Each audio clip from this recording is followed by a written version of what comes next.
24 घंटे emergency free, किसी भी हॉस्पिटल का मरीज़ हो अल्हम्दुलिल्लाह मैं पूरे लाहौर में फ़ीस भी लेके जाता हूँ। 24 घंटे सर्विस है। ये तकरीबन आज से 4 साल पहले जब मैं ऑटो रिक्शा नहीं चलाता था तो मेरे घर के हालात बहुत ख़राब थे। बड़े भाई की तबीयत बहुत ज़्यादा ख़राब हो गई थी। रात का टाइम था, रिक्शा रोक रहा था, कार्डियोलॉजी हॉस्पिटल जाना था। कोई रिक्शा वाला 400 मांग रहा था, कोई 500 मांग रहा था। फिर मैंने सोचा भी ऑटो रिक्शा चलाऊँ, ठीक है। उसके पीछे मैंने लिख के ये इंसानी खिदमत फ़ीस भी ले करनी। वालिदैन फ़ौत हो गए हैं, उनके साले सवाब के लिए मैं मरीज़ों का काम बिल्कुल फ्री कर रहा हूँ। अपनी रोज़ी रोटी के लिए सवारी भी साथ पिक करते हैं, ठीक है। ये लॉकडाउन की वजह से सवारी वाला काम बिल्कुल ख़त्म हो गया है। जितनी देर मेरी सांस में सांस है इंशाल्लाह ये काम जारी रहेगा, सवारी चाहे मिले ना मिले। अस्सलाम वालेकुम, मैं हूँ हफ्सा खालिद और आप देख रहे हैं दस्तक टीवी। आज मैं आपको जिस हस्ती से मिलवाने जा रही हूँ उससे मिलकर आपको हैरानगी भी होगी और खुशी भी होगी। हमें लगा था कि ईदी साहब की वफ़ात के बाद हमें दुनिया की खिदमत करने वाला और कोई शख्स नहीं मिलेगा, लेकिन हमारी सोच बिल्कुल गलत थी। आज मैं जिस हस्ती से आपको मिलवाने जा रही हूँ उनको भी ईदी टू कहा जाता है। इनका नाम है जमात अली। जमात अली, सबसे पहले तो बहुत शुक्रिया, आपने हमें वक्त दिया। सबसे पहले आप ऑडियंस को बताइए कि आप आखिर ऐसा क्या काम करते हैं जिसकी वजह से लोग आपको ईदी टू कह के बुलाते हैं। औज़ुबिल्लाहि मिनश्शैतानिर्रजीम, बिस्मिल्लाहिर्रहमानिर्रहीम।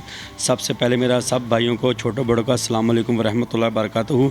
जी, मैं ईदी टू मुझे लोग लाहौर में इसलिए कहते हैं कि मैं ऑटो रिक्शा ड्राइवर हूँ और मेरे ऑटो रिक्शे के पीछे लिखा हुआ है 24 घंटे एमरजेंसी फ्री, किसी भी हॉस्पिटल का मरीज़ हो अल्हम्दुलिल्लाह मैं पूरे लाहौर में फ़ीस भी लेके जाता हूँ। 24 घंटे सर्विस है, तो इसलिए लोग मुझे ईदी टू कहते हैं। अच्छा, आपने नेक काम करने का आपको ख्याल कैसे आया? ये तकरीबन आज से 4 साल पहले जब मैं ऑटो रिक्शा नहीं चलाता था तो मेरे घर के हालात बहुत ख़राब थे। बड़े भाई की तबीयत बहुत ज़्यादा ख़राब हो गई थी, तो उनके पास गाड़ी भी थी लेकिन बैटरी की वजह से गाड़ी स्टार्ट नहीं थी। उन्होंने मुझे कॉल की तो फिर मैं गया, तो रात का टाइम था, रिक्शा रोक रहा था, कार्डियोलॉजी हॉस्पिटल जाना था। कोई रिक्शा वाला 400 मांग रहा था, कोई 500 मांग रहा था। जिस तरह मेरे पॉकेट में पैसे भी नहीं थे, इतना किराया भी नहीं था, तो एक बार अल्लाह के फजल व करम से हम हॉस्पिटल पहुँच तो गए। लेकिन उसके बाद सोचा कि जिस तरह आज मेरी पॉकेट में पैसे नहीं हैं, मेरे भाई की डेथ हो जाती तो रिक्शे वालों को क्या जाना था, उनको सिर्फ अपने किराए की लालच थी। तो उसके बाद मेरे पास रोज़गार भी कोई नहीं था। फिर मैंने सोचा भी ऑटो रिक्शा चलाऊँ, ठीक है। उसके पीछे मैंने लिख के ये इंसानी खिदमत फ़ीस भी ले करनी। वालिदैन फ़ौत हो गए हैं, उनके साले सवाब के लिए मैं मरीज़ों का काम बिल्कुल फ्री कर रहा हूँ।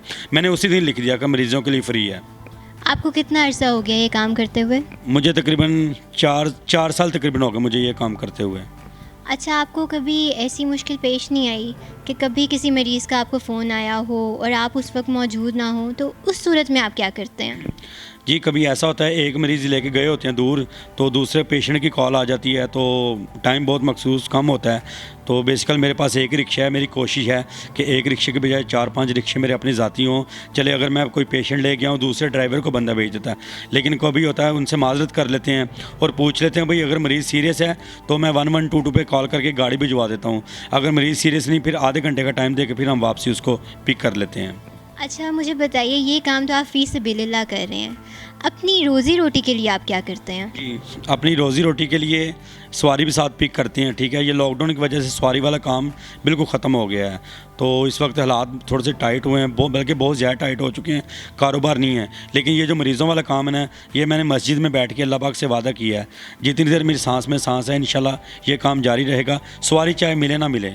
लेकिन वो शुक्र अल्हम्दुलिल्लाह वो रोज़ी रोटी पूरी कर रहा है, हर हाल में कर रहा है मेरी पूरी। अच्छा, इस नेक काम को करते हुए क्या आपको कभी कोई मुश्किलात का सामना करना पड़ा है? जी, मुश्किल ये होती है कि जो मेरे रिक्शे ड्राइवर हैं, क्योंकि ये इधर हमारे मुसलमानों में एक ख़ास बात है, कोई अच्छा काम करे ना उसको करने नहीं देते। रात को 1:30-2 बजे आराम से सोया तो थकन बहुत ज़्यादा होती है, नींद आ जाती है, तो फिर रात को लोग कॉल कर देते हैं रॉन्ग नंबर से, भाई हमारा मरीज़ है वहाँ से पिक कर लो। जाता हूँ, अगर मरीज़ होता कोई नहीं है। महीने में 1-2 मरतबा लोग इस तरह मुझे तंग करते हैं। अच्छा, आप हमारी आवाम को क्या मैसेज देना चाहेंगे? मैसेज यही देना चाहूँगा कि इंसानी से प्यार करें, इंसानी खिदमत करें, क्योंकि जब इंसान ने मरना उसके साथ सभी सवालों ने, नमाज के, दीन के, हर चीज़ का सवाल पूछा जाएगा।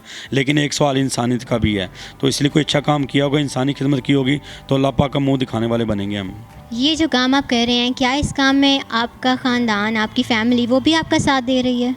जी, अल्हम्दुलिल्लाह, माशाल्लाह मेरी 2 बेटी हैं, अब अल्लाह पाक ने बेटे की नेमत से नवाजा है माशाल्लाह। 1.5 माह का मेरा बेटा है और मेरी वाइफ है माशाल्लाह, मेरा बड़ा साथ देते हैं। रात को साथ ये कि कॉल आ जाए तो ज़ाहिर है घर से निकलने की तैयारी है, वो वाइफ मुझे तैयारी करवाती है।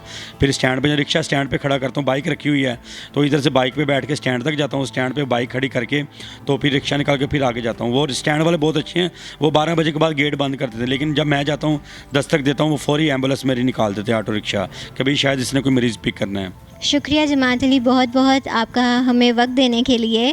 तो नाजरीन, आपने देखा कि जमात अली किस तरह कौम की खिदमत कर रहे हैं। जब उन्होंने ये काम शुरू किया तब वो किराए के रिक्शे पे काम कर रहे थे और आज अल्लाह के फजलो करम से उनके पास अपना ज़ाती रिक्शा है और वो अपने ज़ाती रिक्शे पे लोगों की मदद कर रहे हैं। मैं उम्मीद करती हूँ कि पाकिस्तान में जमात अली जैसे और लोग जन्म लें और इंसानियत की खिदमत करें।